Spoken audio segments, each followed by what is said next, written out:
എല്ലാവർക്കും സ്വാഗതം. ഇന്ന് നമ്മൾ ഉണ്ടാക്കാൻ പോകുന്നത് വളരെ ടേസ്റ്റി ആയിട്ട് സിമ്പിൾ ആയിട്ട് ചെയ്യാൻ പറ്റുന്ന ഒരു ചിക്കൻ 65 ആണ്. അപ്പോൾ വീഡിയോയിലോട്ട് പോകുന്നതിന് മുമ്പേ നമ്മുടെ ചാനൽ മറക്കാതെ സബ്സ്ക്രൈബ് ചെയ്യുക. കൂടെ തന്നെ ബെല്ലൈക്കണും പ്രസ് ചെയ്ത് അതിലെ ഓൾ എന്ന ഓപ്ഷൻ സെലക്ട് ചെയ്യുക. അപ്പോഴേ ഞാൻ വീഡിയോ ഇടുന്ന നോട്ടിഫിക്കേഷൻ നിങ്ങൾക്ക് കിട്ടുകയുള്ളൂ. ഇനി നമുക്ക് വീഡിയോയിലോട്ട് പോകാം.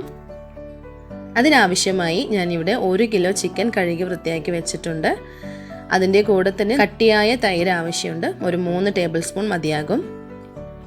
പിന്നെ വേണ്ടത് ചിക്കൻ 65 മസാല പൗഡറാണ്. ഏത് ബ്രാൻഡാണെങ്കിലും എടുക്കാം കേട്ടോ. ഞാനിവിടെ 4 ടേബിൾ സ്പൂൺ എടുത്ത് വെച്ചിട്ടുണ്ട്. 2 മുട്ട, 1 കിലോ ചിക്കന് 2 മുട്ട മതിയാകും. നാരങ്ങാ നീര്, ഇഞ്ചി വെളുത്തുള്ളി പേസ്റ്റ് 2 ടേബിൾ സ്പൂൺ, ആവശ്യത്തിനുള്ള ഉപ്പ്, പിന്നെ വറുക്കാൻ ആവശ്യമായിട്ടുള്ള എണ്ണയും ചേർത്ത് നമുക്ക് വേഗത്തിൽ തന്നെ തയ്യാറാക്കാം. ആദ്യമായി ഞാൻ എടുത്തു വെച്ചിരിക്കുന്ന ചിക്കനിൽ എല്ലാ ഇൻഗ്രീഡിയൻസും ഇട്ട് കൊടുക്കുന്നുണ്ട്.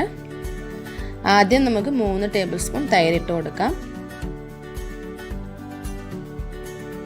ഇഞ്ചി വെളുത്തുള്ളിയുടെ പേസ്റ്റ് 2 സ്പൂൺ, കൂടെ തന്നെ നാരങ്ങാ നീര് ഒഴിച്ചു കൊടുക്കാം. പിന്നെ നമ്മൾ എടുത്തു വെച്ചിരിക്കുന്ന മുട്ട ഒന്ന് ബീറ്റ് ചെയ്ത് ഒഴിച്ചു കൊടുക്കണം.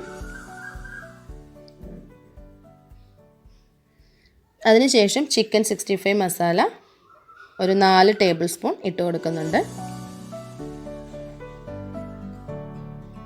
ആവശ്യത്തിനുള്ള ഉപ്പും ചേർത്ത് നന്നായി മിക്സ് ചെയ്ത് കൊടുക്കുക. ഞാനിവിടെ കയ്യിൽ തന്നെ നന്നായി മിക്സ് ചെയ്ത് കൊടുക്കുന്നുണ്ട്. കാരണം ചിക്കനിലെല്ലാം ആ മസാല നന്നായി ചേരാൻ വേണ്ടിയിട്ടാണ് ഞാൻ ഇങ്ങനെ മിക്സ് ചെയ്യുന്നത്. എന്നിട്ട് ഇതിനെ ഒരു അരമണിക്കൂർ വെയിറ്റ് ചെയ്തതിന് ശേഷം നമുക്ക് ഫ്രൈ ചെയ്തെടുക്കാം. ഇതിവിടെ അരമണിക്കൂർ കഴിഞ്ഞിട്ടുണ്ട്. ഇനി നമുക്കിതിനെ വറുത്തെടുക്കണം. അതിനായി വറുക്കാൻ ആവശ്യമുള്ള എണ്ണ നമുക്ക് ഒഴിച്ചു കൊടുക്കാം. എണ്ണ നന്നായി ചൂടാവുമ്പോൾ അതിലോട്ട് ചിക്കൻ ഓരോന്നായി ഇട്ട് കൊടുക്കാം. ഇടയ്ക്കൊന്ന് മറിച്ചിട്ട് കൊടുക്കുക. കാരണം മറുവശവും വേകാൻ വേണ്ടിയിട്ടാണ് ഇങ്ങനെ ചെയ്യുന്നത്. ഇതിവിടെ നന്നായി ഫ്രൈ ആയി വന്നിട്ടുണ്ട്. നമുക്കിതിനെ ഒരു പ്ലേറ്റിലോട്ട് മാറ്റി വയ്ക്കാം. ഇതുപോലെ തന്നെ എല്ലാ ചിക്കനും ഞാനിവിടെ ഫ്രൈ ചെയ്തെടുത്തിട്ടുണ്ട്. ഇത് വളരെ സിമ്പിളാണ്, നല്ല ടേസ്റ്റുമാണ്. ഇതുപോലെ ഒന്ന് എല്ലാവരും ട്രൈ ചെയ്ത് നോക്കുക. വീഡിയോ ഇഷ്ടമാണെങ്കിൽ ഷെയർ ചെയ്യുക, സബ്സ്ക്രൈബ് ചെയ്യുക. താങ്ക്